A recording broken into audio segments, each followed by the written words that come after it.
के आदरो नाई हुई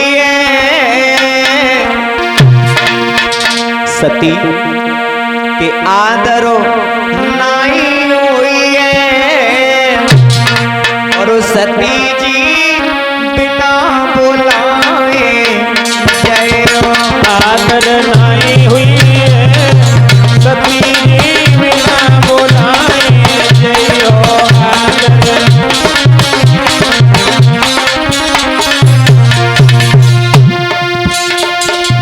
पिता तुम्हारे ये गिर जावे, तुम्हारे ये गिर जावे, पिता तुम्हारे ये गिर जावे, तुम्हारे ये गिर जावे, सब देवन को घर बुलवावे, सब देवन को घर बुलवावे।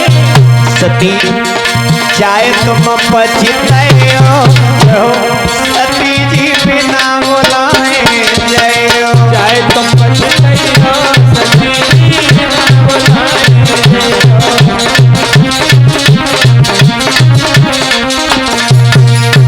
सती ने एक बात भोले बाबा की नहीं मानी, जवाब दिया मैं जा रही हूं।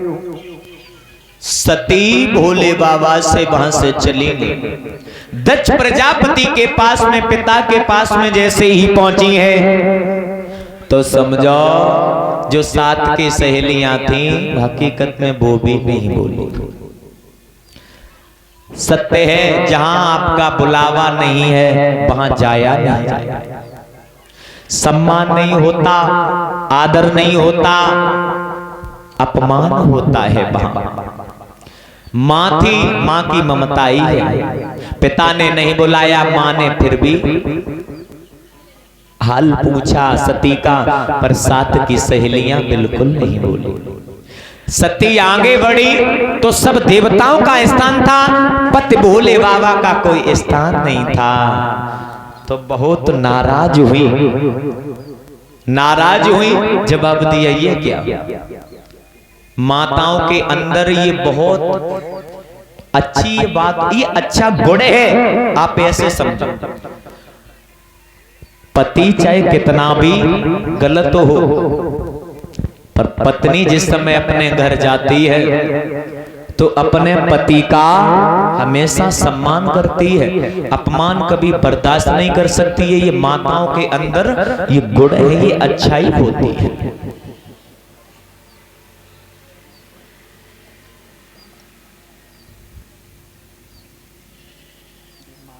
जैसे ही सती ने देखा है पति भोले बाबा का कोई स्थान नहीं है, क्रोध में आकर के यज्ञ हो रहा था, यज्ञ के पास में बैठ गई तो अपने शरीर को जला डाला।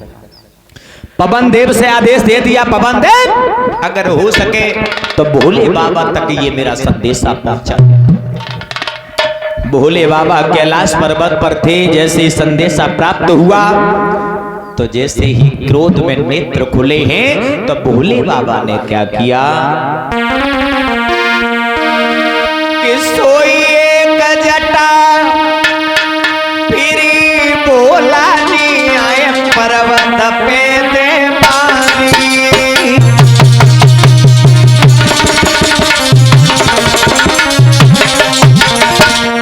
बाजी बा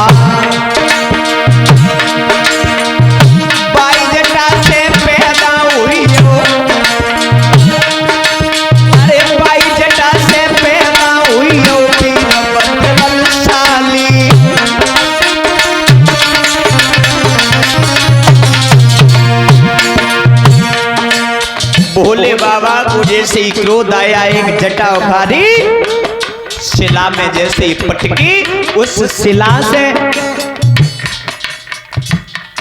जैसे ही वीरभद्र नाम का राक्षस प्रकट हुआ। राक्षस ने दोनों हाथ जोड़े, पिताजी क्यों बुलाया, आदेश दीजिए। भोले बाबा से वो राक्षस बोला, अब तो वीरभद्र हो गए, पिता को क्यों बुलाओ है, अब तो वीरभद्र हो गए, बबुल को क्यों बुलाओ है।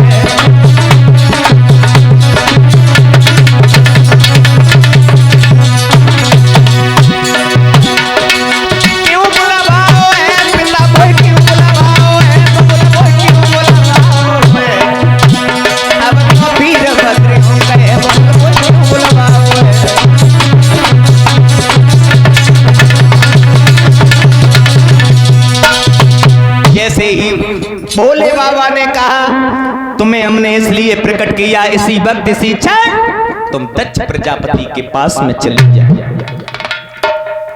यज्ञ हो रहा है, जितनी अपनी माया प्रगटाओ वहां प्रगटा सकते हो। जैसे ही राक्षस पहुंचा और पहुंचने के बाद में यज्ञ हो रहा था, यज्ञ विध्वंस कर डाला। जाते ही जाते उस राक्षस ने सती मां के पिता दक्ष प्रजापति का सर काट दिया। सर भोले बाबा के चरणों पर गिरा, प्रभु मुझे क्षमा कर दो, अपनी माया को समेट। ध्यान रखना, भोले बाबा ने अपनी माया को समेटा। माया को जैसे ही समेटा है, तब से जो मैया सती का अंग जहां जहां गिर पड़ा, वहीं मैया सती के ही अंग